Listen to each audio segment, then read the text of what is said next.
잘 계셨죠? 예. 이제 오늘 12번째 강의가 되겠는데요. 오늘 이제 강의할 것은 전번에 분황사를 일부 강의를 했었어요. 그래서 분황사에 대한 것이었는데 어디까지 했는가 하면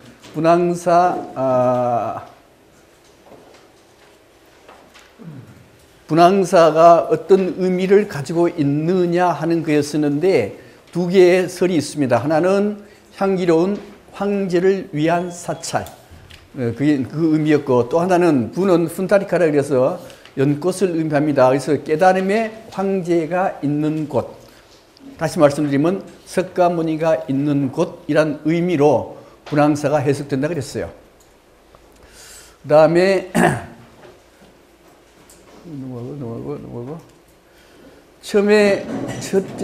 처음에 지을 때는 어떻게 지었는가 하면 이렇게 삼금당, 그 다음에 탑 하나, 1탑 3금당 형태로 지었다 그랬습니다.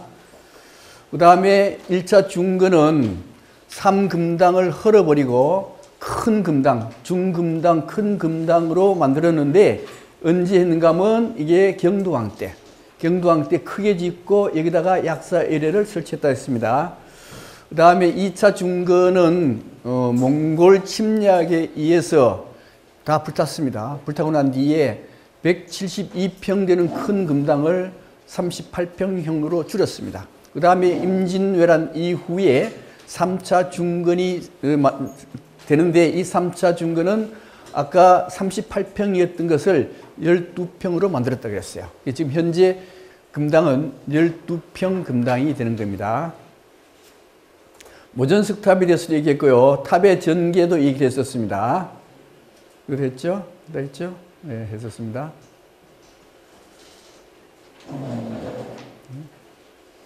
금강문, 이거, 사자상, 이렇게. 여기까지 했었죠. 오늘은 이제 우물, 여기에 있는 분황사의 우물에 대해서 말씀드리겠습니다. 자, 이 우물은 신라 때의 우물입니다. 신라 때 우물이 그대로 원형이 보존되고 있는 우물이에요. 그래서 옛날에는 뭐라고 얘기했는가 하면은 삼용변어정이라고도 했어요. 그 의미는 새 용이 고기로 변한 우물 이런 뜻인데 이게 실제 삼국유사하고 맞지가 않습니다. 그래서 지금은 삼용변어정이라는 말은 잘 쓰여지지 않아요. 그래서 그 의미가 뭔가 하는 것만 말씀드릴게요. 원성왕 때 당나라에서 사신이 왔어요. 사신이 왔는데 하서인 사람을 데리고 왔습니다. 그 하서인 사람은 어디 사람인가 하면 실크로드 상에 있는 사람이라고 추정이 돼요. 그래서 실크로드 사람들은 굉장히 뛰어난 사람들이 많습니다. 그래서 그 뛰어난 사람을 데리고 왔는데, 근데 이제 어느 날 원성왕한테 여자들이 찾아왔어요. 찾아와서 뭐라고 얘기하는가 하면은 자기의 이 부인들은 청지와 홍지 그리고 여기에 분황사 우물에 호국용이 있었는데 호국용의 부인이라고 하는 분들이요. 그분들이 찾아와서 원성왕한테 하소연하기를 중국의 사신, 당나라 사신이 하서인을 데리고 와서 여기에 주문을 외웠더니 호국용이 고기로 바뀌었다. 고기로 바뀌어가지고 이 고기를 잡아가지고 그 중국 사신하고 하서인들이 지금 당나라로 돌아가고 있습니다. 그러니 원성왕께서는 빨리 이들을 좀 잡아서 좀 우리 남편들을 좀 풀어달라. 그렇게 하소연했어요. 그래서 원성왕이 막 따라갔습니다. 따라가서 어디까지 따라가는가 하면 하양까지 따라가가지고 당나라 사신을 잡았어요. 잡고 난 뒤에 야 빨리 내놔라. 그래서 내놨습니다. 내놔가지고 여기에 우물에 청지, 홍지하고 분황사 우물에 고기를 풀어줬더니 그게 이제 벌쩍벌쩍 뛰면서 잘 살았다. 그런 얘기요. 그런 얘기인데 여기에 이 삼용 세 용이 고기로 변했다라고 하는데 그 삼용이 여기에 삼용이 아니거든요. 청지, 홍지, 분황사, 우물 해서 세 개니까 삼용이 변한 게 아니고 여기는 한용이 고기로 변한 거예요. 그래서 이제 그 의미가 도대체 어떤 의미가 있는가 하는 문제인데요. 그것을 이렇게 해석했습니다. 원성왕 때인데 삼국유사를 보면은 용에 대한 얘기가 굉장히 많이 나와요. 용. 예를 들면은 여기에 타려왕 때 타려왕이 동해변에 도착할 때까지 용의 보호에 의해서 도착을 하고, 진흥왕 때는 항용사를 지으려고 그러는데 용이 나타나고, 그 다음에 신문왕 때도 나타나고 온갖 용이 다 나타납니다. 나타나는데 이걸 좌표로 어떻게 그리는가 하면 여기가 이제 이 왕입니다.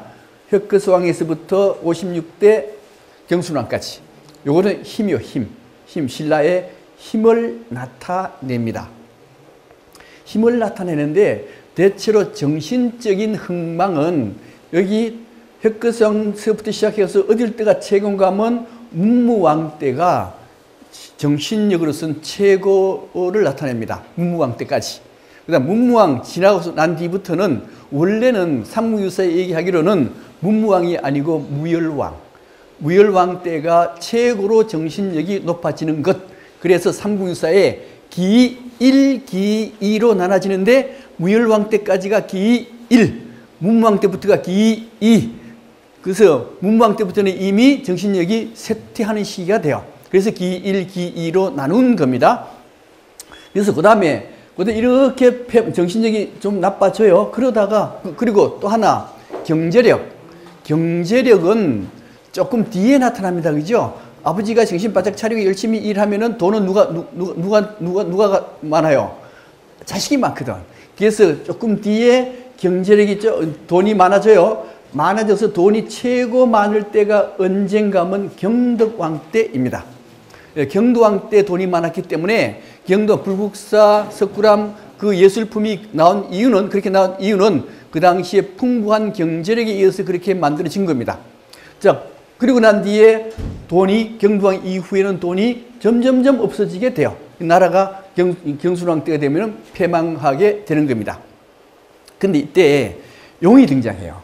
이때 문무왕 때까지의 용은 굉장히 나라를 보호하는 호국용이 돼요. 신문왕 때도 호국용이 되죠. 신문왕이 대왕암에 들어갔을 때 용이 나타나잖아요. 그죠? 호국용이 등장하는데 그 이후에 나타나는 용들은 이게 호국용이 아니고 놀고 먹는 용으로 나타나게 돼요. 예를 들면은 경덕왕 때 경덕왕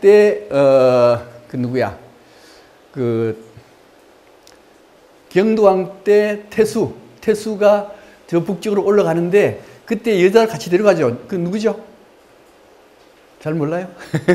나도 깜빡 잊어버렸는데 오늘 아침에 공부를 좀 덜 해가지고. 예?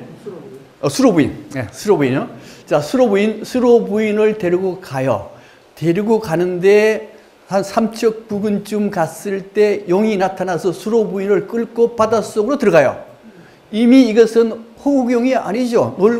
장난치는 용이고 그다음 방탕한 용이 되는 겁니다. 이렇게 이때부터는 용이 점점 방탕한 용으로 바뀌어요. 그다음 원성왕 때는 호국용이 중국의 하서인 사람이 주문을 외우니까 호국용이 고기로 바뀌어요.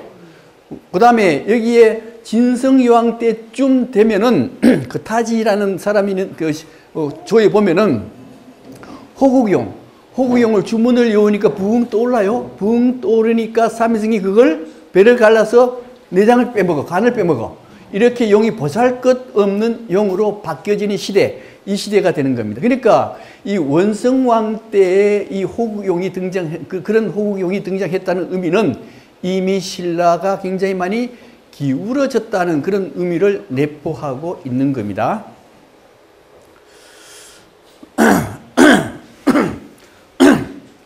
그리고 여기에 이 우물을 잘 보면은 여기 뭐로 되어 있는가 하면 여기요? 여기 뭐로 되어 있어요? 팔각으로 되어 있습니다. 팔각으로 되어 있는데 팔각은 불교의 팔정도를 상징하고 그 다음에 여기 안에는 네모로 되어 있어요. 사각으로 되어 있습니다. 사각으로 된 것은 뭐예요? 고진멸도 사성제를 상징을 해요. 그리고 전체는 요 안에는 또 둥그래요. 둥그르고 원융사상, 원융사상을 상징한다라고 얘기합니다. 자, 그 다음에 분황사 모전석답 옆에 보면은 여기에 비석 받침이 이렇게 있어요. 비석 받침이. 여기에 비석 받침이 있는데 원래 뭔지 몰랐죠, 그죠? 근데 김정희, 추사 김정희가 이 분야를 잘 알아요. 그래서 김정희가 딱 와보니까, 아, 이거는 원효대사의 비석이구나. 원효대사의 비석 받침이구나 해가지고 여기다 글자를 써요. 요 위에다 글자 써놨거든요.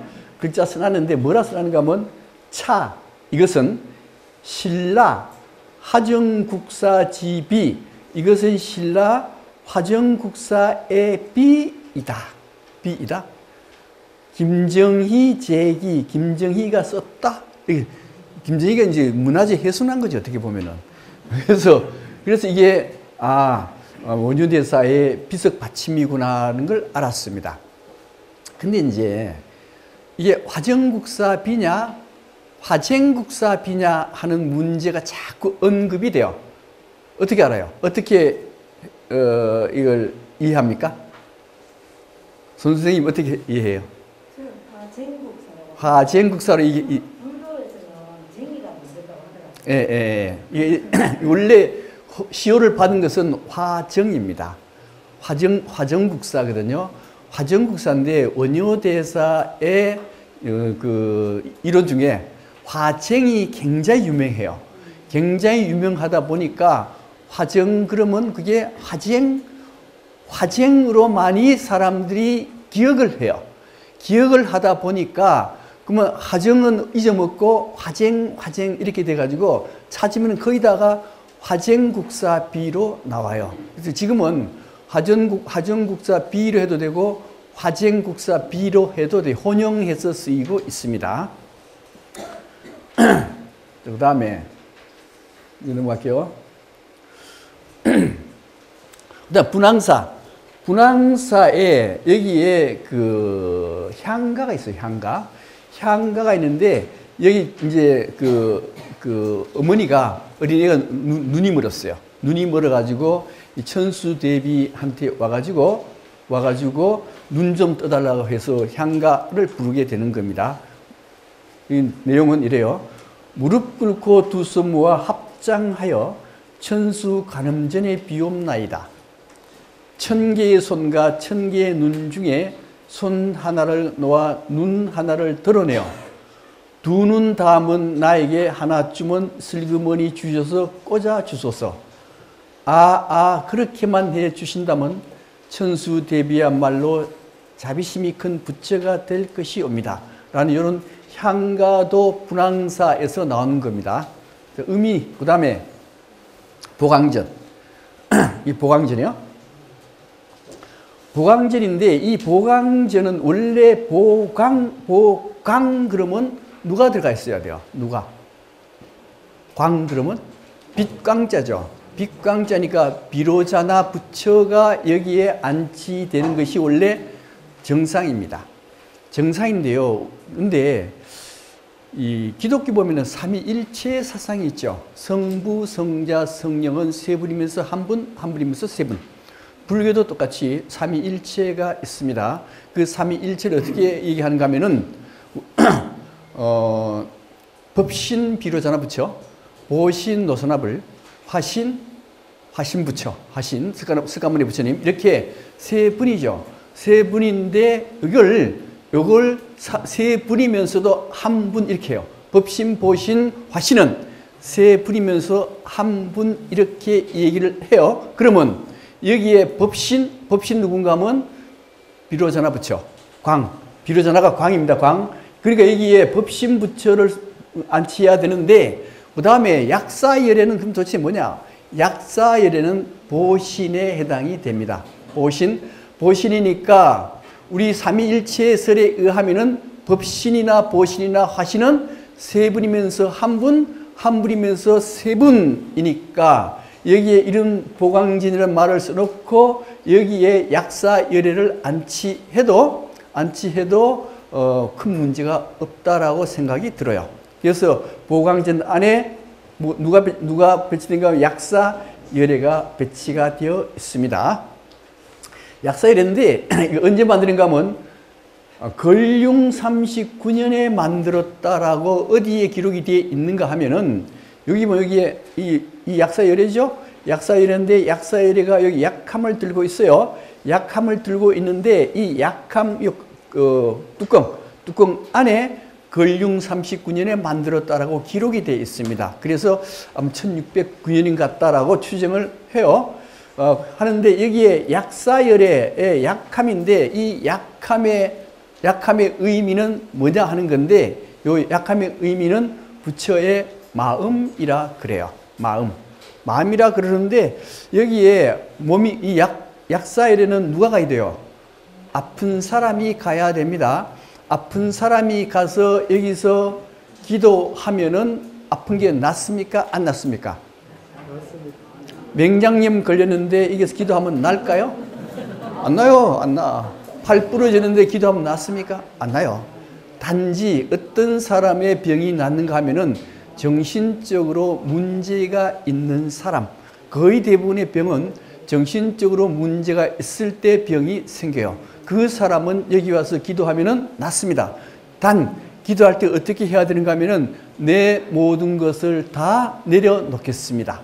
욕심을 버리겠습니다. 번뇌를 버리겠습니다. 이걸 지극정성으로 기도하게 되면은 정말로 병이 낫는다고 하는 겁니다. 그래서 여기에 이 약하면은 이게 그런 약이 들어 있는 게 아니고 부처의 마음이 들어 있어 가지고 이 부처의 마음에 의해서 아픈 사람을 낫게 해 준다는 의미를 가지고 있어요. 그다음에 이건 이제 이게 뭔가 하면 이게 황룡사고 요거는요. 분황사거든요.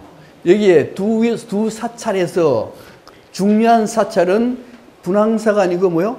황룡사가 중요한 사찰이에요. 그래서 신라의 메이저 스님이 거주하는 곳은 여기 황룡사가 되고 마이너 스님이 계시는 데가 분황사가 돼요. 그래서 이 원효 스님 같은 경우는 메이저입니까? 마이너입니까? 마이너요. 메이저가 되려 그러면은 어떻게 해야 되는가 하면은 당나라에 유학을 갔다 와야 됩니다. 지금도 마찬가지죠. 지금도 뭐 어느 좋은 대학교 교수 하려 그러면은 미국의 하버드대 유학을 갔다 와야 되거든요. 그래야 이게 메이저 교수로 되는 겁니다. 마찬가지요. 이 당시에도 중국의 당나라에 유학을 갔다 와야 메이저 스님이 돼서 여기에 거주하게 되는 겁니다. 근데 이제 원효 스님은 중국 당나라 안 갔다 왔잖아요. 비록 태종의 부마이긴 하지만은 사찰에서는 마이너 스님이고 또 파괴까지 했잖아요. 그죠? 그래서 원효 스님이 주로 거주를 했었습니다. 그 다음에 지금은 이게 없죠. 분황사면 이게 목 떨어진 부처님이 없어요. 없습니다. 근데 이 목 떨어진 부처님은 어디서 나왔는가 하는 건데 분황사 우물에서 나왔어요. 우물에서 나왔는데 아까 그 우물 봤죠? 그 우물에 이거 못 들어가요. 그 우물 아니고 다른 쪽 우물에서 나왔어요. 나는데 이걸 이제 이게 왜 목이 떨어졌겠어요? 왜? 누가 목을 뗐겠어요? 누가? 성리학자들이 목을 뗀 겁니다. 일본 사람이 목 뗀 거 아니에요. 일본 사람들은 그게 불교 국가이기 때문에 목 안 뗍니다. 우리나라의 성리학자들이 목을 떼버린 거예요. 목을 뗐는데 이제 이게 여기 목을 떼가지고 분황사 우물에 처박아 놨다가 꺼내 놓은 거거든요. 꺼내 놨다가 어디로 갔는가 하면 박물관으로 갔었어요. 박물관으로 가가지고 처음에 지금은 없는데 처음에 앞에 딱 들어가면 박물관에 그 주위 딱 보면은 목 없는 부처님을 딱 배열을 했었습니다. 했는데 그걸 보고 어떤 사람이 왜 박물관 앞에 목 없는 부처님을 배열합니까? 라고 항의했어요. 항의하는 바람에 현재 이 목 없는 부처님은 어디가 계신가 하면은 박물관에 미술관 있죠. 강당 있는데 건물, 그 건물 뒤편에 감춰놨습니다. 그냥 감춰놓은 게 아니고 이렇게 보기 좋게. 지금 앞쪽으로. 다른 데 옮겼어요, 또요? 탑 뒤쪽에 강당 들어가는데 앞쪽으로. 예, 앞쪽으로 해놨어요. 예, 그러니까 일단은 앞에는 안 놔뒀어요. 그렇게. 그다음 황룡사입니다. 황룡사. 황룡사를 지은 연기인데 황룡사 창건 연기. 여기 아도 스님이란 분이 계셨어요. 아도 스님은 고구려 출생입니다. 고구려 출신인데 그 당시에 중국의 북위의 사신 아굴마란 사신이 고구려에 와요. 그리고 사신하고 고구려의 고도령이라는 여인하고 사통을 하게 됩니다. 사통해서 낳은 아들이 바로 이 아도 스님인데, 그래서 아도 스님의 글자 의미는 두 개로 쓰여져요. 첫 번째 하나는 아굴마의 아버지, 아굴마의 아자를 따고 고도령, 어머니 고도령의 도자를 따서 아도 스님이라고 합니다. 또 하나의 설은 스님이죠. 스님이니까 머리가 없어요. 머리가 없기 때문에 원래 아두, 어린 아기의 머리, 신라 사람들이 보고 어린 아기의 머리와 같으니 머리털이 없으니까. 그래서 아두인데 나중에 아도로 바뀌었다는 설도 있습니다. 근데 어쨌든 고구려의 아도 스님이 커가지고 자기 아버지를 따라가서 불교를 배웠습니다. 배우고 난 뒤에 고구려로 돌아왔어요. 고구려로 돌아오니까 그 어머니가 뭐라고 얘기하는가 하면, 지금은 신라의 불교가 도입이 안 돼 있는데 앞으로 신라가 불교가 도입될 것이다. 그러니 너가 먼저 가라 해가지고 아도가 어디로 오는가 하면 신라로 오게 돼요. 신라로 와가지고 여러 가지 문제가 생기는데, 이 삼국유사의 설에 의하면은 아도하고 묵호자는 같은 사람일 것이다라고 얘기를 해요. 같은 사람인데 항상 문제가 되면 어디로 간다 그랬어요? 선산에 모래네 집에 간다 그랬죠. 모래네 집에 간다 그랬습니다. 그래서 모래를 원래는 모래가 아니고 털레라 그랬습니다. 털레인데 이걸 한문으로 고치면 모래. 털레에서 일본에 대라가 나오고 그 다음에 우리나라에 절이 나왔다 그랬어요. 그래서 거기에 가서 이제 나중에 죽게 되는데, 이 아도 스님에 의해서 불교가 전달이 됩니다. 전달이 되는데 그때 얘기가 뭔가 하면 칠처가람설을 얘기해요.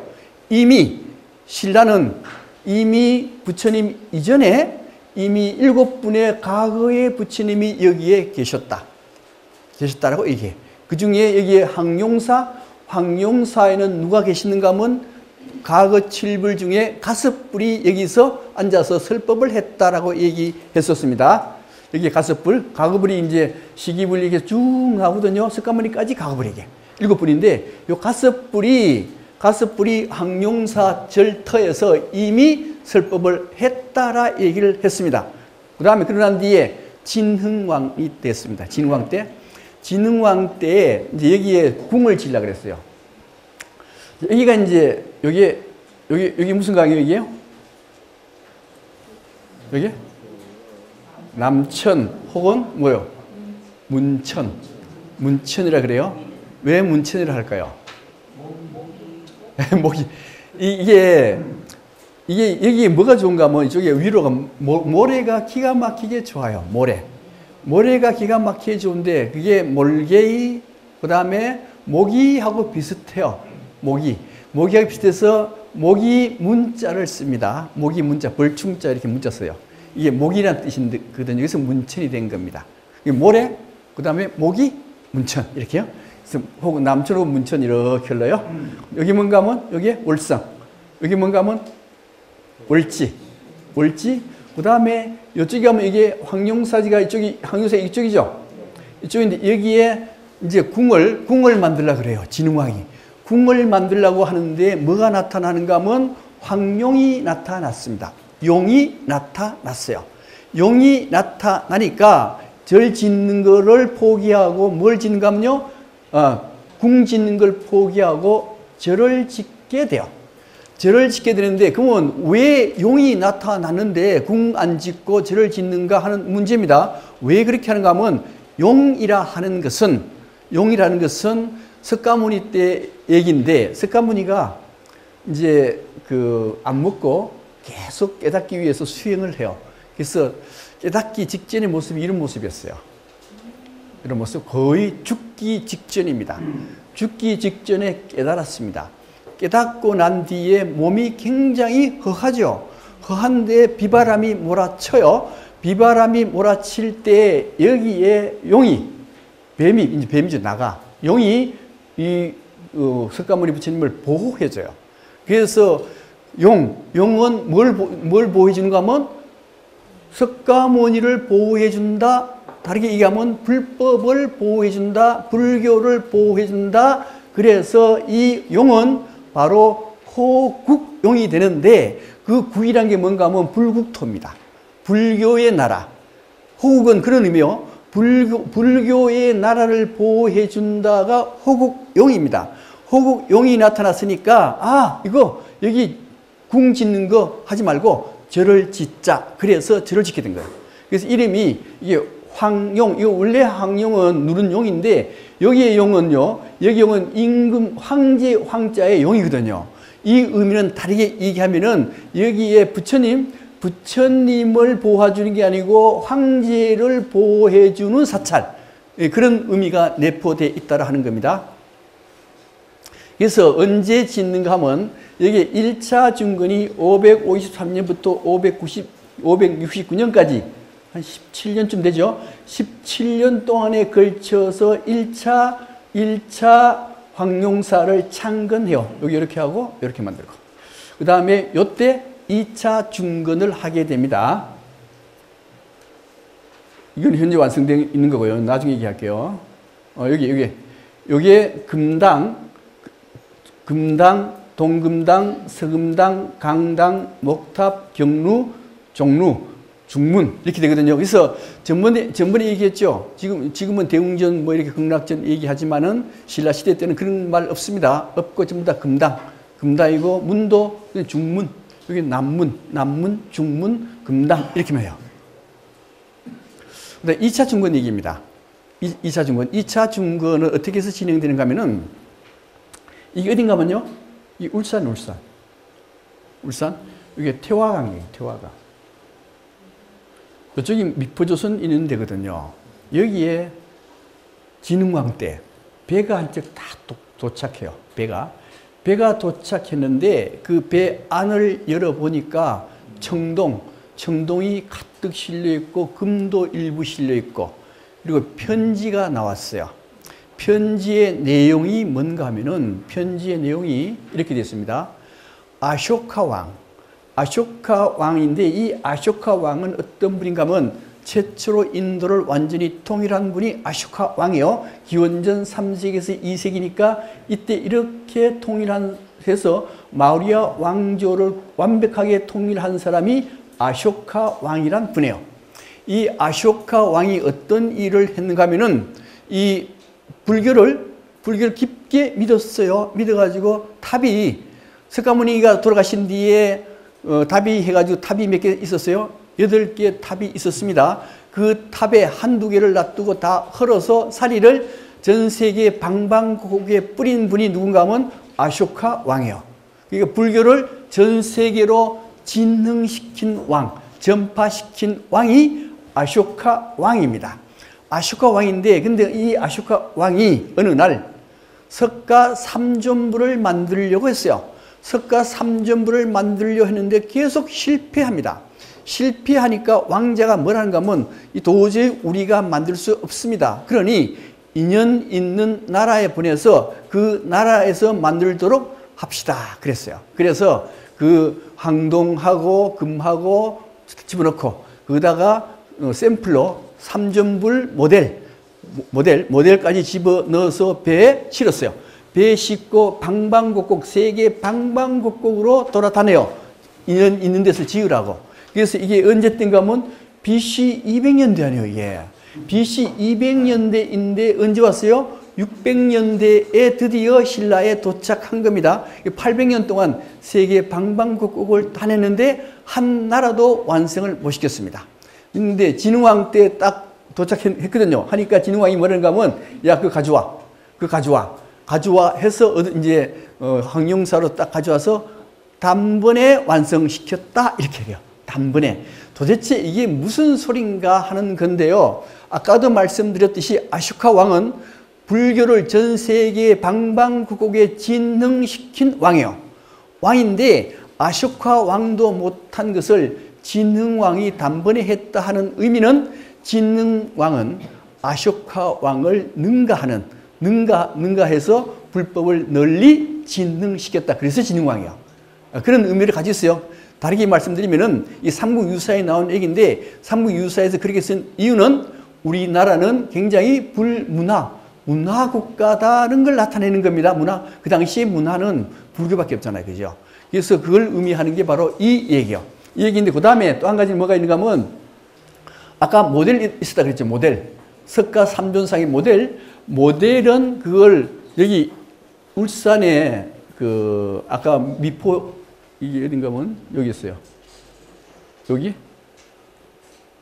요 부분에 동축사였어요. 여기에다가 동축사를 지었어요.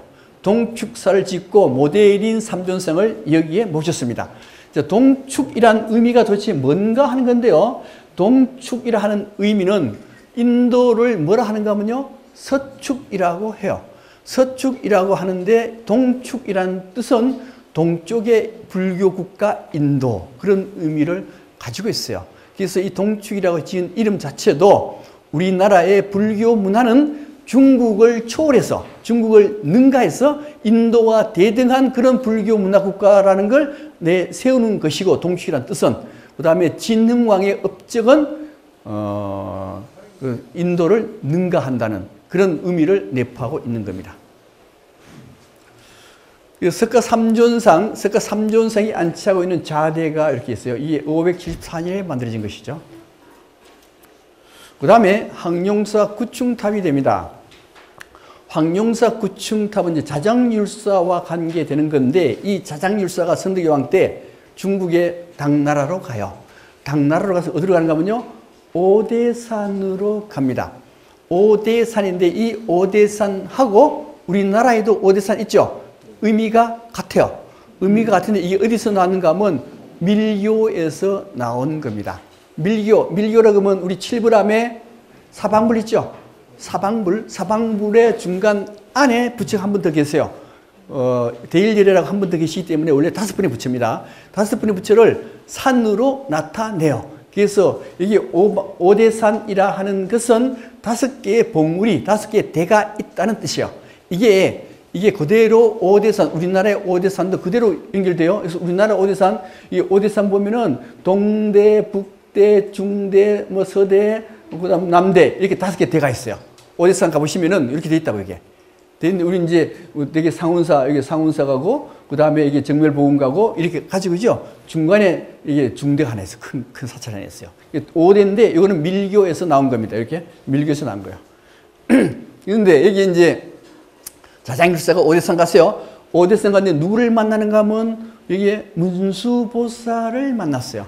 근데 문수보살은 사실 있습니까? 없습니까? 있어요? 없어요?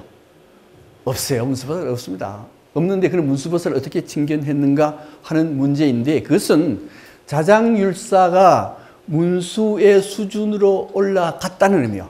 우리가 간센보살 칭견했다는 얘기 많이 들었죠. 그 의미는 뭔가 하면 그 사람의 수준이 간센보살의 수준까지 올라갔다는 걸 뜻해요. 그러면 간센보살이 내가 간센보니까 내가 칭견을 할 수 있는 거 아니에요, 그죠? 그래서 문수보살을 칭견했는데 문수보살이 뭐라고 얘기하는가 하면은 너희 나라에 어떤 어려움이 있느냐 그러니까 자기 그 당시 선덕여왕 때 어려움을 얘기하니까 뭐라고 얘기하는가 하면 너희 나라 왕족은 크샤트리아족이다. 석가족이라는 얘기예요. 석가족인데 이 석가족의 의미가 뭔가 하면은 전번에 얘기했었죠. 진평왕이 정반왕이고 부인이 마야 부인이니까 석가모니 부모 아니요. 석가모니 부모에서 태어난 선덕여왕은 누굽니까? 석가모니와 같아요. 그래서 그 얘기입니다. 그 얘기인데 이게 석가족인데 미신을 너무 많이 믿어서 너희 나라가 혼란스럽다는 얘기를 해줘요. 그리고 난 뒤에 어디로 가는가 하면요. 태화지로 가요. 이 태화지에서 누구를 만나는가 하면 신인을 만나게 됩니다. 신인을 만나니까 이제 신인이 물어요. 너희 나라에 어떤 어려움이 있느냐 그러니까 여기에 자장이 뭐라고 얘기하는가 하면 북쪽에서는 자꾸만 고구려가 쳐들어오고 그 다음에 서쪽에서는 백제가 쳐들어오고 뭐 어떻게 해서 나라가 엄청 어렵습니다. 그러니까 이 신인이 뭐라고 얘기하는가 하면은 원래 황룡사를 지키는 범추랑은 내 아들인데 너가 만약에 거기 돌아가서 황룡사 9층 탑을 짓게 되면은 모든 어려움이 없어질 것이다 라고 얘기해요. 그래서 이 자장율사가 들어와서 9층 탑을 짓게 되는 겁니다. 근데 여기에 태화인데 이때 돌아올 때 자장율사가 이 사리를 몇 개 가져오는가 하면요, 100개를 가지고 와요. 100개를 가지고 와서 3분의 1은 황룡사에 모시고 3분의 1은 울산에 태화사를 지어서 거기에 모시고 3분의 1은 통도사에 모셨습니다. 근데 울산에 가면은 태화란 이름이 굉장히 많죠. 태화강, 그다음에 태화사, 태화루 등등 태화란 이름이 굉장히 많은데 그 태화는 어디서 나왔는가 하면 자장율사가 여기 태화지에서 신인을 만났을 때 그 태화가 울산의 그 명칭으로 사용이 된 겁니다. 그래서 구층탑 지으라니까 구층탑을 지었어요. 지었는데 문제는 이제 용춘이 총감독이 됩니다. 용춘은 누군가 하면은 진지왕 아시죠? 진지왕. 진흥왕의 아들 금륜이 죽고 난 뒤에, 동륜이 죽고 난 뒤에 금륜이 왕위에 오르는데 이 사람이 진지왕이에요. 진지왕은 황음무도해서 4년 만에 폐위됩니다. 폐위되는데 그 아들이 있었으니 그 아들이 누군가 하면 용춘이고 용춘의 아들이 누구요? 김춘추요. 그래서 이게 김춘추의 아버지인 용춘이 총감독을 하는데 뭐라고 얘기하는가 하면 현재 우리나라의 기술로는 황룡사 9층탑을 짓지 못합니다. 그렇게 얘기하면서 백제에 아비지란 사람을 데리고 와야만 질 수가 있습니다. 그래요. 그래서 그 당시에는 신라하고 백제가 엄청 싸웠죠. 싸웠지만은 또 아비지 좀 달라 그러니까 아비지가 또 와요. 와서 아비지에 의해서 황룡사 9층탑이 지어지는데 지금 황룡사 9층탑은 언제 없어지는가 하면요. 몽골 침략 때 1230년 전후에 다 불타버립니다. 경주 시내 거의 다 불타버려요. 불타버리니까 이거 도면도 없고 아무도 없네. 아무도 없는데 황룡사 9층탑을 지금 우리는 현재 모델을 만들어놨죠. 그죠? 그걸 어디서 봤는가 하면 이게 뭐 옥령골에 가면 마의 조상군이라는 여기에 큰 바위가 있어요. 큰 바위 위에 여기에 탑이 만들어져 있습니다. 이 탑이 만들어져 있는데 이 탑을 만들 시기가 황룡사를 만들 시기하고 비슷해요. 그래서 가보니까 이게 이렇게 만들어져요. 이렇게. 이 9층탑이거든요. 이 7층탑이거든요. 그래서 이걸 모델로 해서 현재 황룡사 9층탑의 모델을 만들어 놓은 겁니다. 이렇게 해서 만들어 놨거든요. 만들어 놨습니다. 그렇죠? 네. 그 다음에 황룡사 창건의 의의가 뭔가 하면요. 그 당시에 신라 고구려 백제를 비교했을 때 가장 국력이 약한 나라는 신라였죠. 그래서 신라는 대외적으로 국력을 과시하려 그래요. 과시하려 그러는데 그렇게 하기 위해서는 어마어마한 건축물을 만들 필요가 있었습니다. 그래서 황룡사 9층탑 약 높이 80m 정도 되는 황룡사 9층탑을 만들어 가지고 봐라, 우리 신라인들 절대로 약한 나라가 아니다. 문화적으로 우월한 것을 나타내게 되는 것이고, 또 하나는 그때까지 전통신앙은 무당종교라고 추정을 해요. 무당종교인데 자꾸만 무당종교하고 불교하고 갈등이 있을 수밖에 없습니다. 있을 수밖에 없으니까 이걸 융화시키려 그러면, 불교 쪽으로 융화시키려 그러면 불교 쪽에서 뭔가 대형 건축물이 필요한 거죠. 그래서 황룡사 건축물 지어서 여기에 불교와 토착신앙과 융화를 깨하고, 또 한 가지의 문제가 뭐였는가 하면 선덕여왕은 덕은 있으나 권위가 없었죠. 권위가 없었는데 이 선덕여왕의 업적 중에 황룡사 9층탑을 탁 만들면은 최고의 건축물 아닙니까? 최고의 건축물을 탁 만들어내면은 여자라고 무시할 거 못 되네 하는 걸 나타내게 되거든요. 그런 의미로 황룡사는 그러한 의미를 가지고 있다라고 보는 겁니다. 그래서 이제 이런 거 전체를 여기 나타낸 것들입니다. 이거 표 있죠? 표 있을 거야, 아마 이게. 네, 책 있을 겁니다. 없어요? 없으면은 없으면은 그 USB 복사한 거 있어요. 그 안에.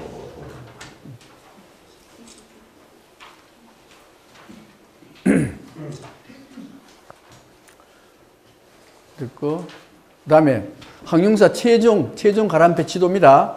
최종 가람 배치도를 보게 되면은 자, 여기에 중금당, 금당, 동금당, 서금당, 강당, 경루처, 그다음에 경루지, 종루지, 그다음에 중문, 남문. 자, 이렇게 돼 있어요. 이렇게 되어 있습니다. 예?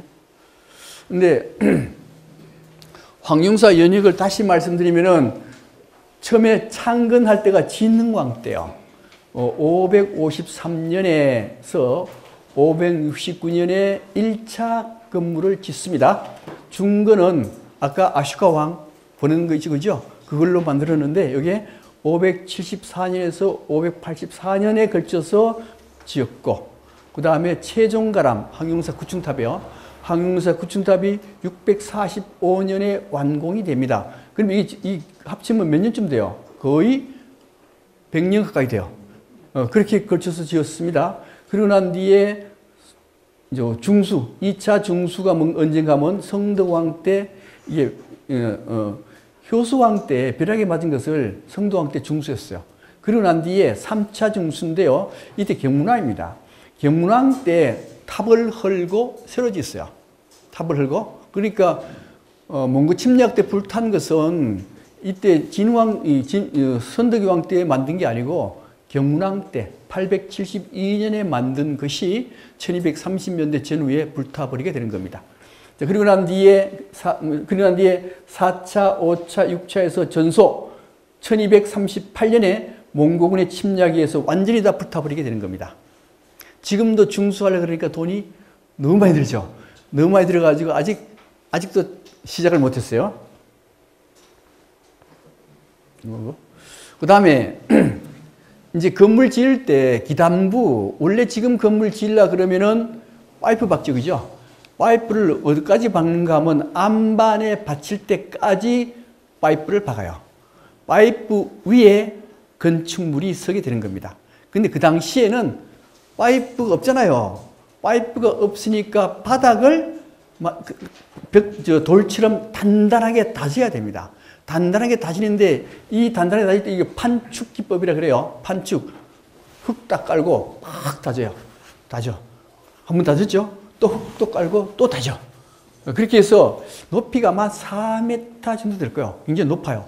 높게 이렇게 판축을 만들어야 돼요. 기단을 만들어야 됩니다. 기단을 만들고 난 뒤에 요 위에 주춧돌을 넣는 거예요. 주춧돌을 이렇게 놔야 이게 돌처럼 단단해졌으니까 이 주춧돌을 놔야 기울어지지 않습니다. 기울어지지 않을 정도로 여기 판축을 아주 돌처럼 단단하게 만들어야 돼요. 그래야만 구층탑이 올라갈 수가 있습니다. 그 다음에 중금당, 여기에 중금당, 서금당, 동금당인데 중금당에 대해서 말씀드릴게요. 중금당에는 현재 돌만 있어요.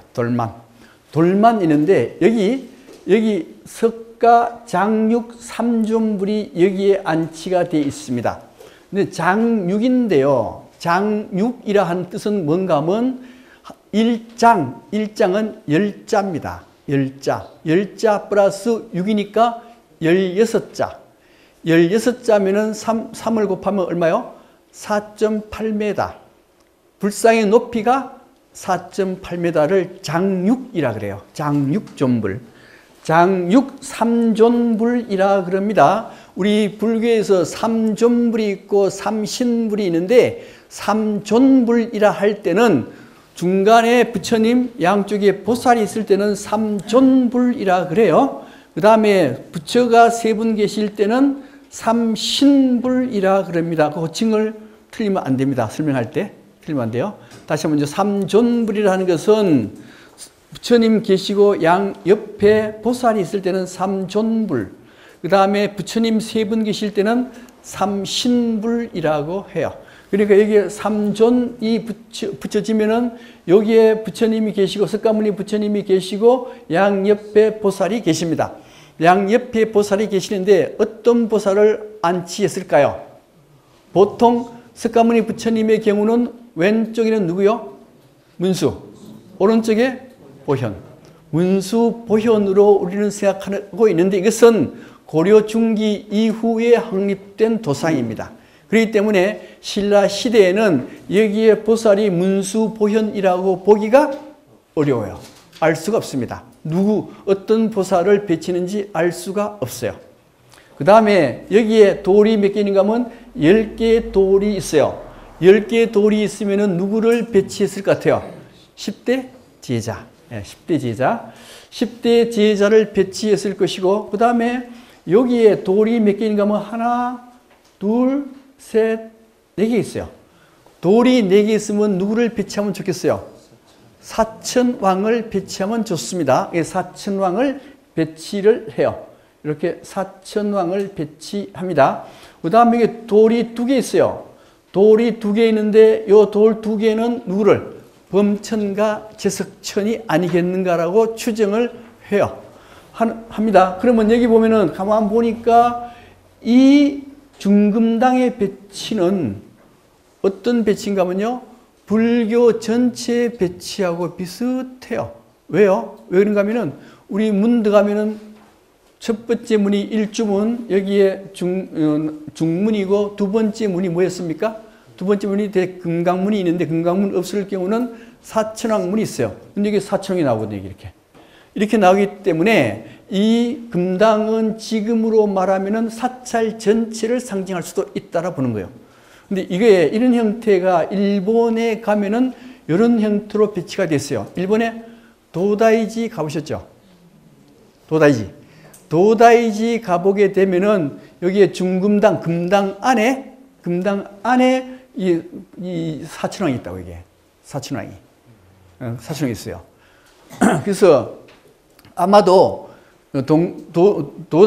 도다이지는 물론 항용사 지경 후에 좀 만들어졌지만은 아마 그 당시에 절을 지을 때는 이러한 형태로 절을 지었다고 보는 겁니다.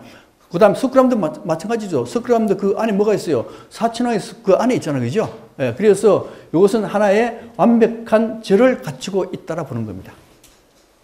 그 다음 항용사 9층 목탑지입니다. 여기 보면 이게 큰 돌이 이렇게 놓여 있어요. 이걸 때때로 심초석이라고 하는 분들이 있는데 심초석은 아닙니다. 심초석이 아니고 심초석은 항용사 9층 탑을 짓는데 중간에 기둥을 중심되는 기둥을 하나 딱 세워요. 그 기둥을 받치는 데가 뭔가 하면 심초석입니다. 주춧돌 중에 가장 크고 가장 중요한 주춧돌, 그걸 심초석이라고 해요. 심초석이라고 하는데 요 돌이 심초석이 아니고 요 밑에 돌이 심초석이 돼요. 심초석이 되는데 요거는 왜 갖다 놨느냐? 왜 갖다 놨는가 하면은 여기에 뭐가 있는가 하면요. 사리가 심초석에 보관이 돼요. 우리 원래 석탑에는 탑신부에 사리가 보관되는데 목조 건물에서는 이 사리가 어디에 보관되는가 하면 심초석 밑에 보관이 됩니다. 이 심초석이고 심초석 밑에 보관이 돼요. 그런데 누가 이거 훔쳐갈 것 같잖아요. 그죠? 훔쳐갈 것 같으니까 여기다 훔쳐가지 못하도록 여기다가 덮개석을 갖다 놓은 거예요. 덮개석을 갖다 놓은 거예요. 이게. 근데 훔쳐갔어요.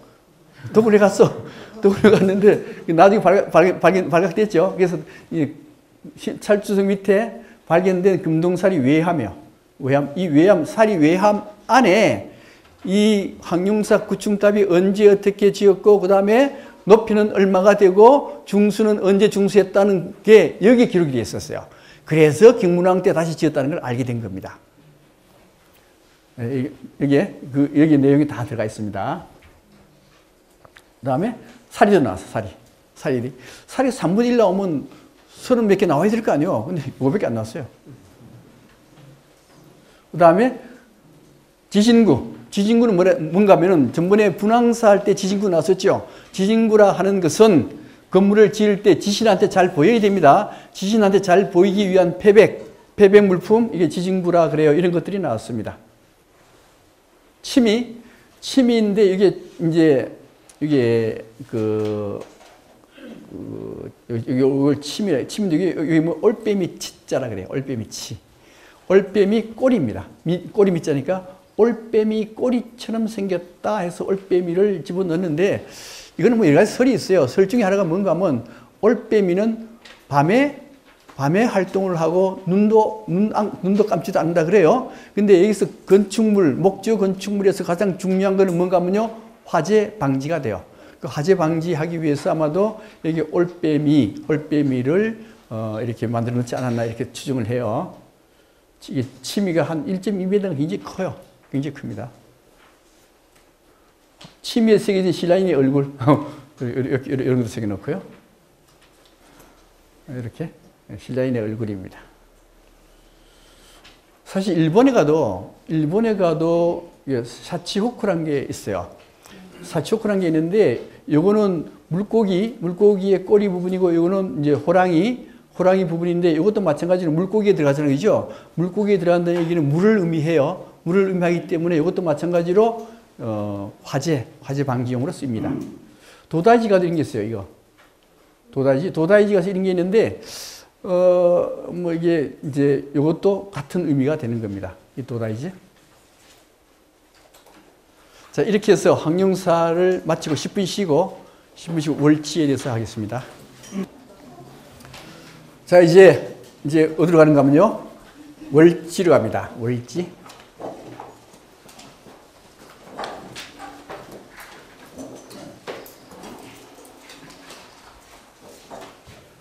여기 반월성이죠.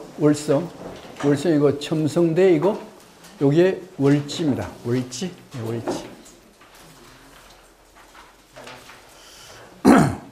지금 전의 이름은 안압지였어요. 안압지. 기러기하고 뭐요? 오리가 노는 연못.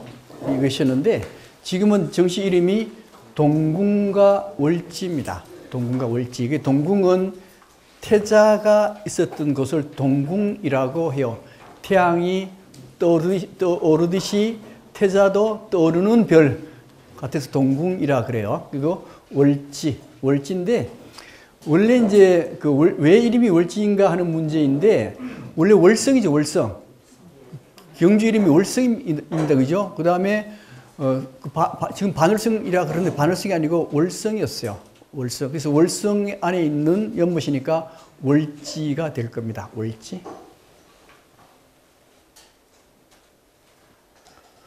뭐 야경 다 가보셨죠? 야경이 더 아름다워요. 근데 야경보다 더 아름다운 것은 사진이 더 아름답습니다.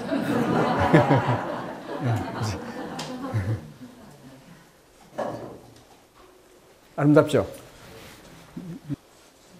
환상적이잖아요, 사진으로. 월지하고 임해전의 역사 기록인데요. 이게 삼국사기에 나와 있습니다. 삼국사기에 나와 있는데, 맨 처음에 문무왕 14년, 674년 기록입니다. 뭐라고 했는가 하면, 궁 안에 못을 파고 산을 만들어 화초를 심고 기한새와 기한 짐승을 길렀다. 월지죠, 월지. 문무왕 14년 동궁을 짓고 뭐 이렇게 나오고, 효소왕 6년에 임해전에 모아 잔치를 베풀었다가 나와요. 그 다음 쭉 여기에 임해전, 동궁, 임해전, 월지궁, 임해전이 계속 나와요. 근데 임해전은 어디 있는가 하면 월지에 있는 전각 중에 하나가 바로 임해전이거든요.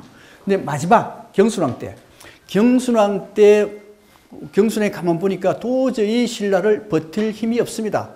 버틸 힘이 없는 데다가 견훤이 쳐들어와서 나쁜 짓을 많이 했죠. 그래서 태조 왕건을 불러들여요. 왕건을 불러들여서 임해전에서 잔치를 베풀면서 고려에 기순하겠다, 항복 선언을 하는 것이죠. 그리고 난 뒤에 이제 그 왕족들은 전부 다 기경으로 가게 되는 거죠. 그 다음에 이제 동국 여지 승남에 뭐라고 얘기하는가 하면 문무왕이 궁 안에 못을 만들고 돌을 쌓아 산을 만들고 요게 산이 무산 12봉, 동국이 승남에서 나와요. 무산 12봉을 상징하고 화초하고 짐승까지 길렀다. 그 다음에 그 서쪽에 임해전이 있으나 여기 건물지 중에 임해전이 있으나 지금은 주춧돌만 남았다. 이렇게 동국 여지 승남에도 기록이 되어 있습니다. 또 김시습의 시 중에 안하지구지라는 게 있어요. 안하지구지인데 이거 이제 한번 제외하고 못을 파서 바다로 만들고 고기와 소라를 길러 물을 끌던 용의 목은 그 형세 우뚝도 하여라. 이 물을 끌던 용이 어딘가 하면 이 입구에 여기에 용 대가리가 있었다라고 추정을 해요. 네. 이는 신라 만국의 일이건만 지금의 본 물은 풍족하여 좋은 별을 기르도다. 근데 이게 안하지구지 하니까 이게 안압하고 비슷해요. 그 다음 또 하나가 뭐 있는가 하면 조선말의 한학자 광유의 시인데 무산 12봉은 낮아지고 아름다운 정각은 황폐해졌는데 기러기 길게 우는 푸른 못은 옛날과 다름없어라. 그래서 기러기가 나와요. 기러기가 나오고 또 오리도 헤엄쳐. 그래서 기러기와 오리가 헤엄치는 못해서 조선시대는 안압지로 부렸어요. 안압지로. 그 다음에 원래 명칭인데 이 안압지에서 뭐가 나오는가 하면은 이게 죽간이 나와요. 죽간이 나오는데 이 죽간이 굉장히 중요해요. 이 죽간 안에 이런 말이 쓰여져 있어요. 동궁간, 동궁아, 월지전, 월지약전 등등 이름이 나와요. 그러니까 이게 그 다음에 헌덕왕 때 이름도 월지궁, 태자궁 이렇게 나오거든요. 그래서 아마도 이 이름은 안압지가 아니고 월지가 맞을 것이다 추정해서 지금은 월지로 불려지게 있는 겁니다. 오리 신라시대 월성.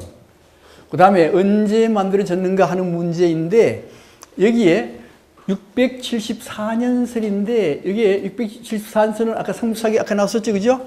그 다음에 여기 679년설이 또 있어요. 그게 뭔가 하면 여기 기와에 글자가 새겨져 있습니다. 의봉사년 개토. 의봉사년이 뭔가 하면요. 의봉사년은 바로 679년을 얘기해요. 679년에 모든 것을 흙으로 만들었다. 이런 의미가 되겠죠. 그 다음에 또 하나 680년설이 있어요. 680년설은 조로 2년으로 나오는데 조로 2년 나와요. 조로 2년에 한지벌부 군약소사 3월 3일 작강. 조로 2년인 680년에 한지벌군의 소사라는 벼슬의 군약이 3월 3일에 만들었다. 요게 딱 나오니까 679년이 나오고 680년이 나오는데 그래서 하는 얘기가 679년부터 월지를 만들기 시작해서 679년이나 680년에 월지가 완성됐다라고 추정하는 겁니다.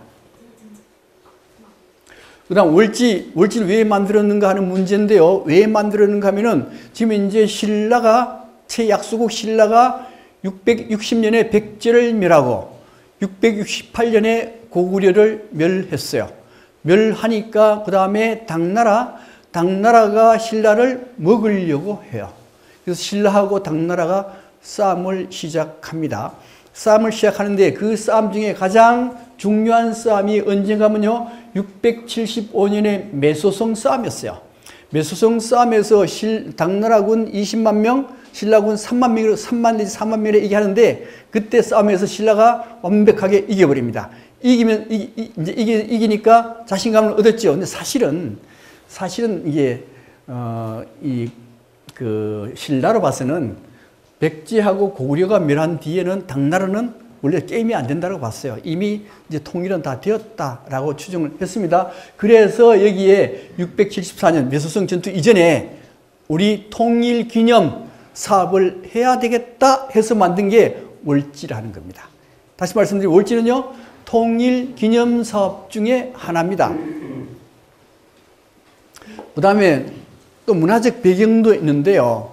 문화적 배경으로 보면은 신라, 고구려, 백제 중에서 문화적으로 가장 가장 좀 처지는 나라? 그게 누군가 하면 신라요. 신라. 백제보다 훨씬 못해요. 문화적으로. 그래서 문화적 열등감도 극복해야 되겠다라는 거 하고, 또 하나는 백제는 원래 정원 만드는데 아주 뛰어난 기술을 가지고 있는 나라가 백제입니다. 그 다음 고구려는 정원은 잘 못 만들지 몰라도 돌 만지는 데는 최고의 기술을 가지고 있는 나라가 고구려예요. 그래서 여기 보면 이게 가문사 3층 석탑인데, 이 가문사 3층 석탑도 추정하기로는 고구려의 기술자가 와서 이런 석탑을 만들었다고 추정하는 거예요. 그래서 신라에서는 고구려 백제 사람들을 모아서 신라의 기술을 종합해서 통일 기념 사업을 하자 해서 만드는 것이 바로 뭔가 하면 월지가 되는 겁니다. 그 다음에 무슨 이 월지 만들기 전에 백제에도 월지보다 훨씬 더 빨리 여기에 정원을 하나 만들었으니 그 정원의 이름이 뭔가 하면은 뭐요? 국남지가 있어요. 여기가 부수산성이고 이쪽 쭉 내려오면 국남지가 있어요.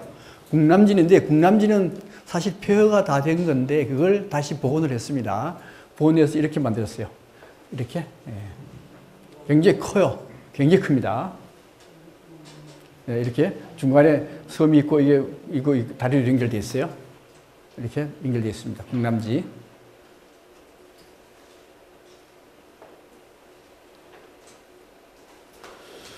넘어가고요. 그 다음에 여기에 삼신사상을 반영을 해놨어요. 삼신사상, 중국 사람들이 이상적인 세계에 산이 있는데 그게 산이 바로 복례, 방장, 영주산이라고 하는 세 개의 산이 있습니다. 이 신선들이 살고 있는 산인데 이 신선들이 살고 있는 산을 월지에다가 여기다가 만들어 놓은 겁니다. 세 개 섬이 있죠. 세 개 섬이 있는데 어느 게 복례 산이냐 그런 건 없어요. 그런 건 없고 그냥 이 세 개 산이 복례, 방장, 영주다라고 이렇게 얘기해요. 그 다음에 동양 각국의 조경 양식인데요. 이 정원 만들 때 가장 중요한 게 뭔가 하면요.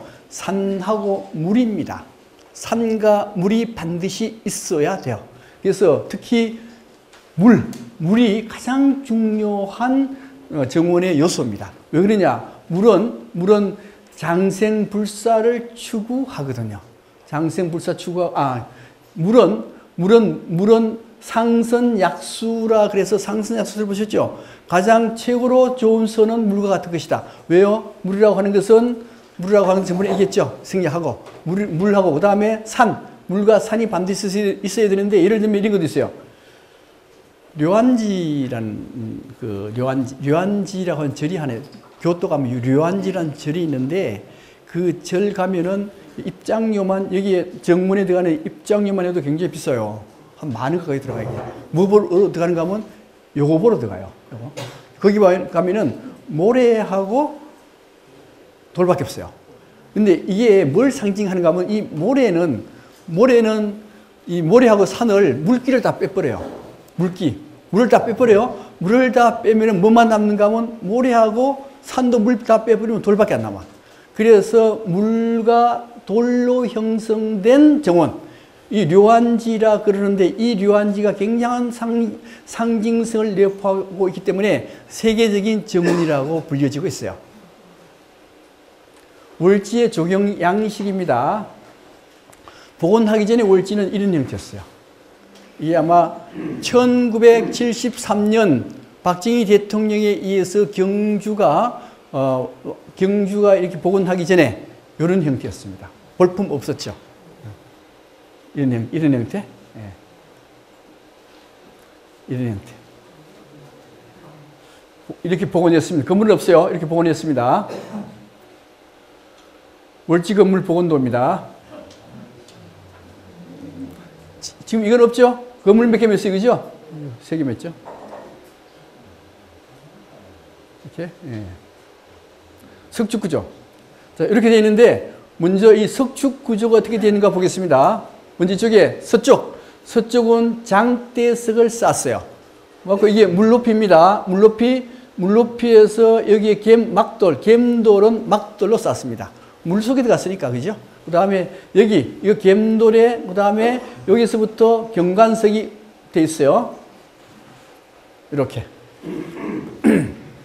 이렇게 돼 있는데, 이게 수면이고, 수면이가 장대석으로 쌓아놓고, 그 다음에 여기 막돌로 하고, 겜돌, 막돌 이게 넘어지면 안 되니까 겨요. 겨고, 여기도 이제 막돌 이렇게 하고, 겜돌하고, 이 바닥입니다. 바닥이고, 그 다음에 여기에 식물이 있어요, 식물. 식물이 있어야 되는데, 식물 심기 위해서 화분을 만들어요. 이렇게. 근데, 월지의 바닥 철입니다. 이제 못에 물이 들어가면, 물이 빠지면 안 돼요. 빠지면 안 되고, 또 하나는 이 바닥이 물을 정화시켜 줘야 돼요.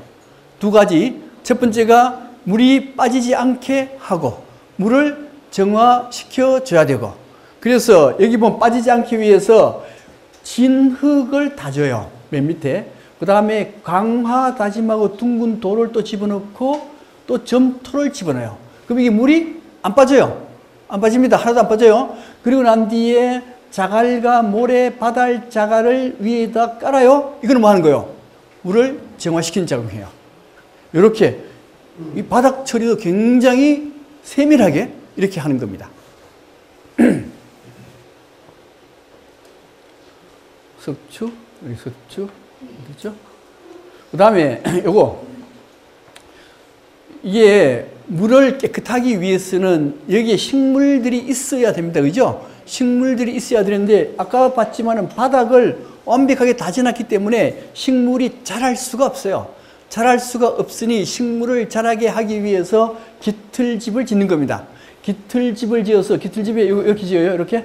여기 1.2m쯤 돼요. 여기다가 흙을 넣고 여기서 풀을 길러요. 월지섬, 섬이 여기에 큰 섬, 중간 섬, 작은 섬, 섬이 3개가 있어요. 섬이죠. 섬인데 나중에 섬이 무슨 역할을 하는가 나중에 나와요. 먼저 여기에 물을 집어넣습니다. 그죠? 이제 그 월지 바닥을 다 만들어 놓고 물 안 빠지게 만들어 놓고 물을 집어넣어요. 물을 집어넣어야 되는데 어떻게 물을 집어넣어야 되는가 하면 깨끗한 물을 집어넣어야 됩니다. 자, 깨끗한 물을 집어넣어야 되는데 처음에 입수해서 이렇게 몇 단계를 거쳐서 들어가요. 몇 단계? 입수해서 이렇게 거쳐서 6단계까지 들어가. 하나하나 볼게요. 처음에 물이 들어와요. 물이 들어와서 여기 자연석, 돌을 다듬어 놨어요. 처음에 돌을 다듬고, 그 다음에 가공석구를 거쳐서, 그 다음에 석조를 거쳐서, 연못을 거쳐서 폭포를 이루어서 물이, 월지 안으로 들어가도록 돼 있어요. 근데 물은 어디서 오느냐? 물은 어디서 오는가 하면은, 여기가 바늘성이요. 바늘성. 그 다음에, 요쯤 되나, 월지가? 여기 월지 저기가? 월지요. 이게 문천, 혹은 남천, 이건요, 서천, 이거는 북천, 서천과 북천이 합쳐져서 이게 형산강이 돼요. 형산강. 되는데, 요 지역이 위치가 좀 높습니다. 지리적으로 높아요. 높으니까 이쪽에서 북천이 이렇게 흐르면은 여기 물이 이렇게 밑으로 이제 지대가 낮으니까 물이 이쪽으로 흘러요. 흘러서 이 물을 모아서 어디로 보내는가 하면 여기에 월지로 보내게 되는 겁니다. 그래서 처음에 1단계가 자연석 석구. 이게 자연석이지, 그죠? 그냥 그냥 자연석인 돌을 이렇게 넣어가지고 이렇게 물이 처음 들어올 때 어떻게 자연석 석구를 하고요. 그 다음 2단계는 인공석. 여기는 돌을 다듬어서 이렇게 만드는 겁니다. 다듬어서 넣고. 그 다음에 3단계 여기가 이제 석조시설인데 여기 뭘처럼 되어 있는가 하면 거북이처럼 됐어요.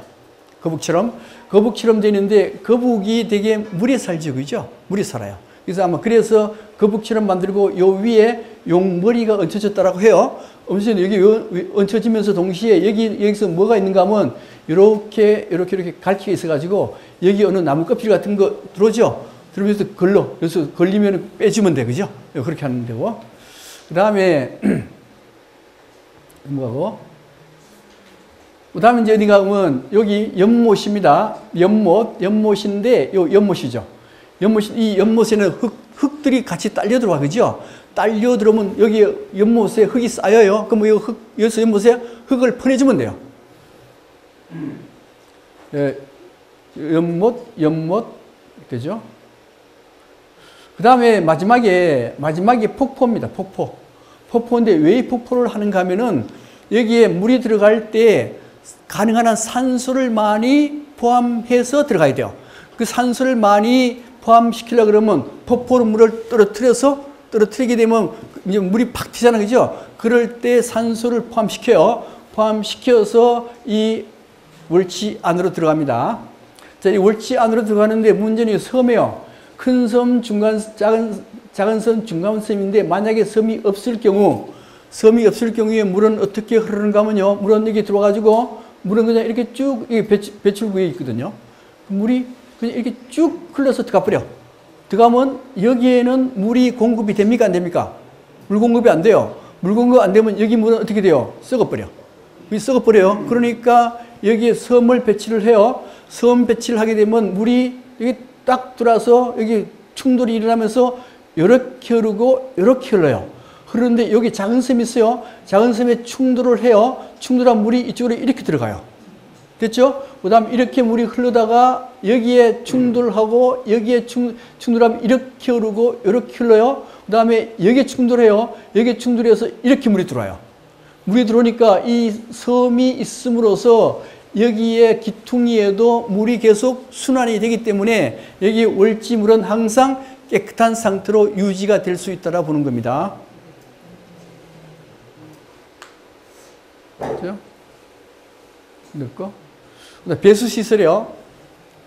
배수에 이제 물이 이렇게 들어와서 이쪽에서 물이 빠져나갑니다. 이쪽에서 물이 빠져나가는데 이 배수시설, 여기죠. 요거만 보여요. 보이는데 구멍이 몇 개 있는가 하면 5개 정도 돼요.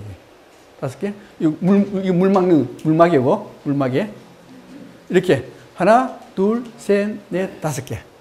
여기 목조 구멍막에, 수위 조절 구멍막에. 이 5개 뚫어놨는데, 원래는 맨 밑에만 있어도 사실은 되긴 돼요. 되긴 되는데, 물 조절할 때, 수위 조절할 때, 밑에만 있으면 다 빼볼 수 있잖아요. 그죠? 요만치만 물을 보관해야 되겠다 싶으면 여기 물 열면 되거든. 그죠? 이건 수위 조절하는 그런 구멍이 됩니다. 그 다음에 월지가 보면 무산 12봉이 있어요. 무산 12봉. 이거는 장강 삼협이라는 데가 있어요. 장강 삼협. 혹시 삼국지 읽어보신 분들은 유비가 마지막 전투하러 나가요. 장비가 죽자 유비가 마지막 간우가 죽고 난 뒤에 장비 죽죠. 그러고 난 뒤에 유비가 마지막 전투하러 나간 데가 어딘가 하면 장강 삼협이요. 장강 삼협에서 전투를 하게 돼서 마지막 유비가 죽는데도 여기서 죽어요. 근데 아주 경치가 아름답습니다. 백제성, 여기 백제성이죠. 백제성에서 유비가 여기서 마지막으로 죽어요. 근데 이게 무산 12봉 멋이죠? 굉장히 아름다운 무산 12봉인데, 이 무산 12봉의 선녀와의 운우지정을 누리던 곳 무산 12봉을 여기다가 만들었어요. 여기다가 만들었는데,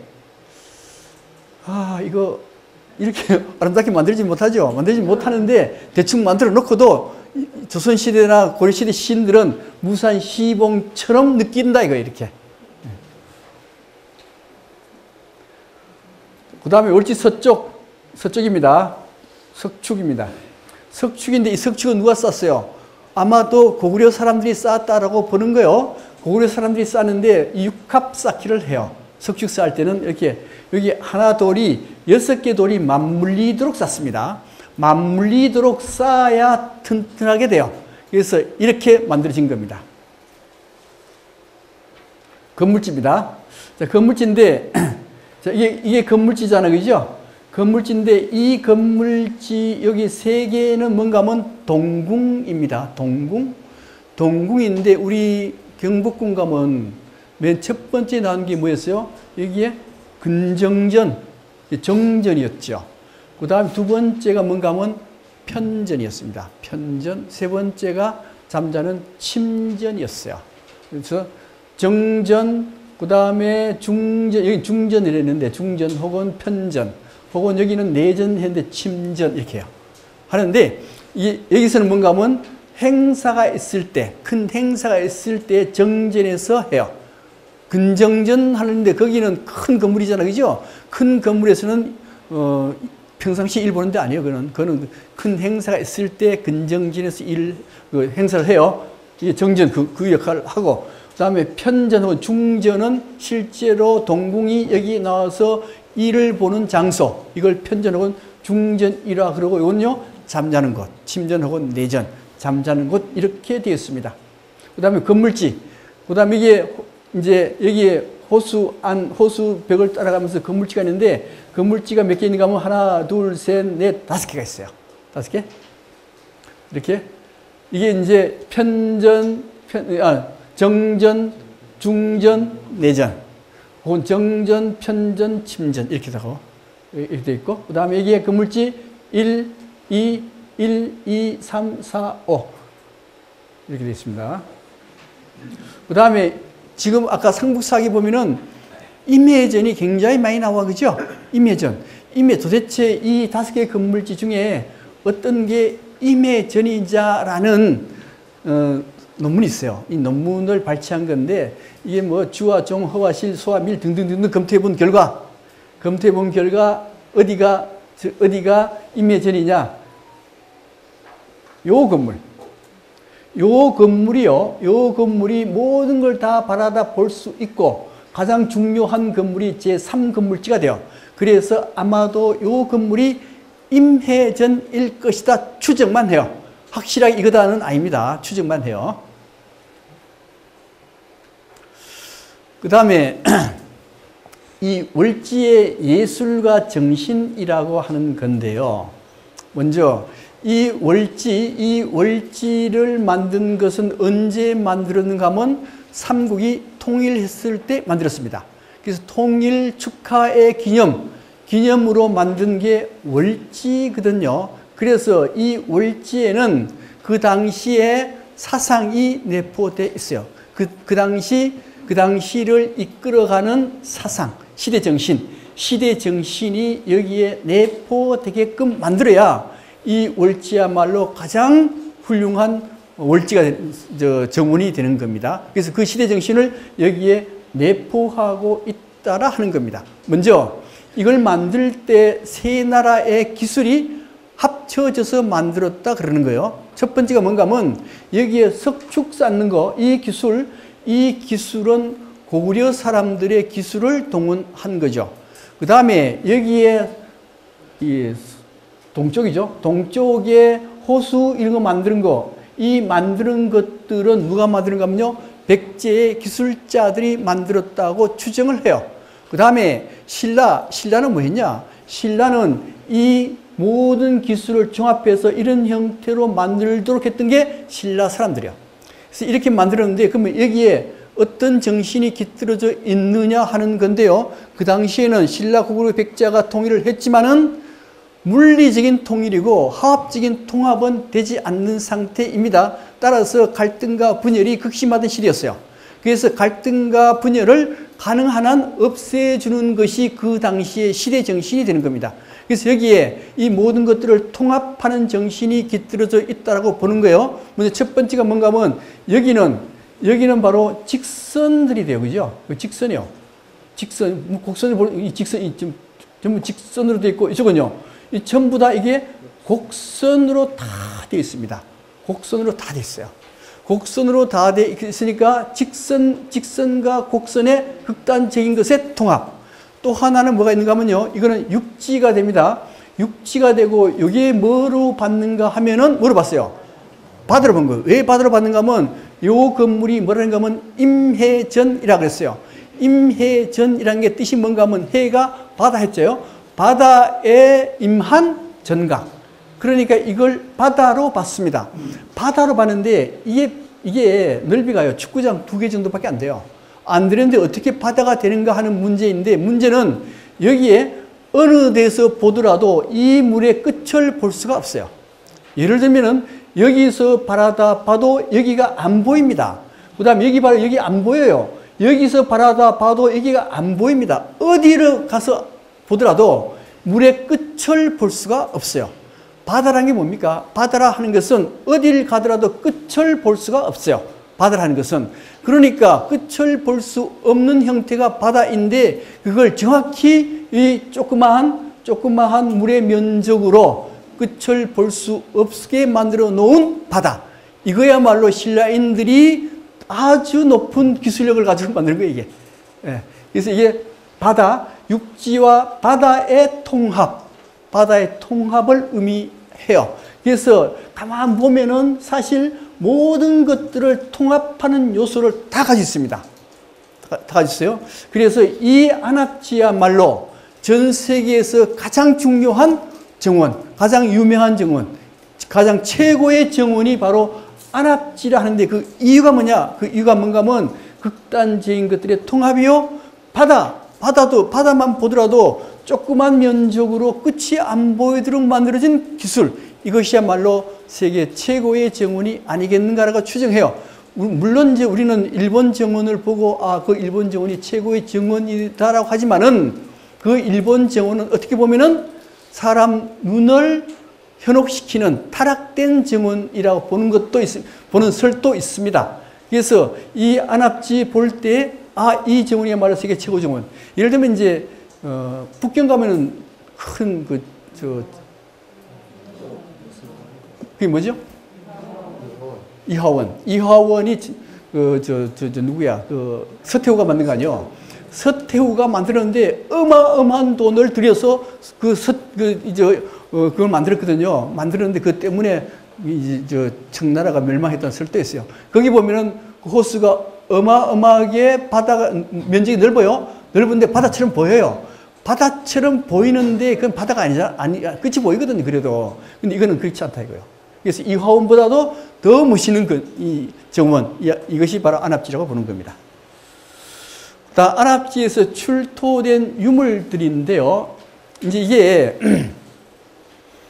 경순왕이 태조 왕건한테 신라를 바치고 이제 기순했어요. 기순하고 난 뒤에 왕족과 귀족들은 어디로 갔습니까? 전부 다 개경으로 갔죠. 개경으로 가고 난 뒤에 신라는 거의 폐허가 되다시피 해버려요. 그래서 거기에 있던 유물유족들을, 유물 문화재들을 이 안압지에 쓸어 넣어버립니다. 안압지에 쓸어 넣었는데 이걸 발굴해 보니까 거의 나온 유물이 한 2, 3만 점 돼요. 2, 3만 점 되는데 어디에다 이제 전시했는가 하면, 거기 박물관에 월지관 가면은 아주 잘 전시가 됐어요. 그 박물관 중에 최고로 잘 전시된 게 월지관이에요. 이게. 한눈에 탁 다 보이게, 그죠? 예, 근데 거기에 이런 것들이 있습니다. 이제 청동관, 이렇게 붙자 써 있는 거. 예. 그 다음에 금동가위. 이 금동가위인데요. 이 금동가위는 여기 보면은, 여기 보면은 기가 막히게 여기 장식을 해놨어요. 당초문을 해가지고 여기에 은사 집어넣어서 기가 막히게 했는데, 요 금동가위는 뭐 하는데 쓰이는가 하는 건데, 뭐 하는데 쓰여요? 촛불에 심지 있죠? 심지가 초가 타면 길죠? 길게 그거 자르는 데 쓰는 게 이거요. 그거 자르는 거, 그거 안 자르면 어때? 안 자르도 돼요. 안 자르도 되는데 그거 자르려고 이렇게 돈을 들여서 만들어. 그럼 나라가 망하지, 그게.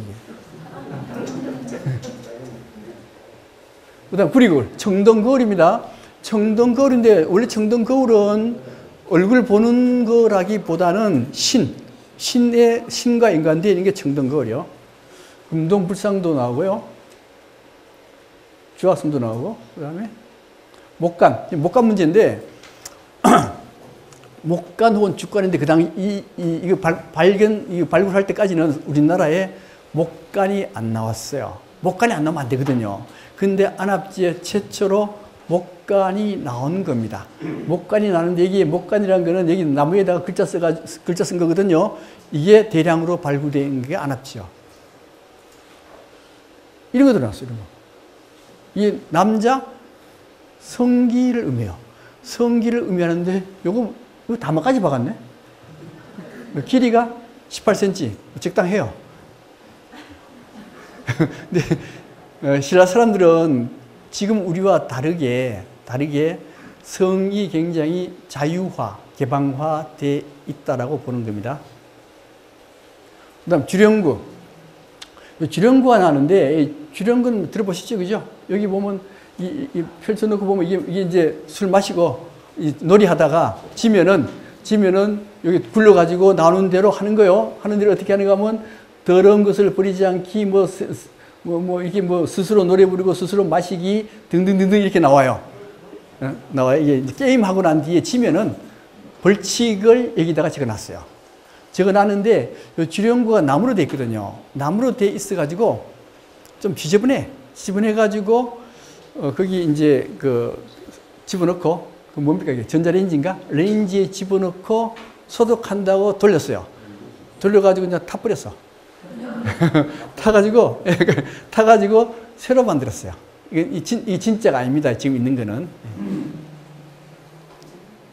배도 나오고요. 배도 나오고. 그 다음에 큰 그릇. 그 다음에 기와도 많이 나왔습니다. 기와. 그 다음에 기면화. 어떤 사람이 기면화를 용이라 하는 사람도 있고 도깨비라는 사람도 있습니다.